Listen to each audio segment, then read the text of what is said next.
مرحبا مرحبا يا شهر رمضان، مرحبا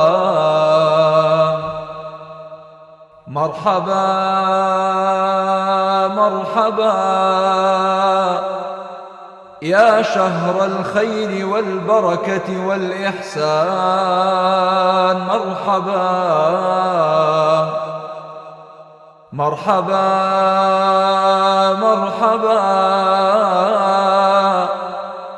يا شهر التهليل والتسبيح وتلاوة القرآن، مرحبا فتحت فيك أبواب الجنان وغلقت فيك أبواب النيران وصفدت فيك الشيطان. اللهم يا حنان يا منان يا ذا الفضل والكرم والجود والإحسان، ثبت قلوبنا على الإيمان، نرجو عفوك والغفران. اجعلنا من عتقاء شهر رمضان يا رحمن.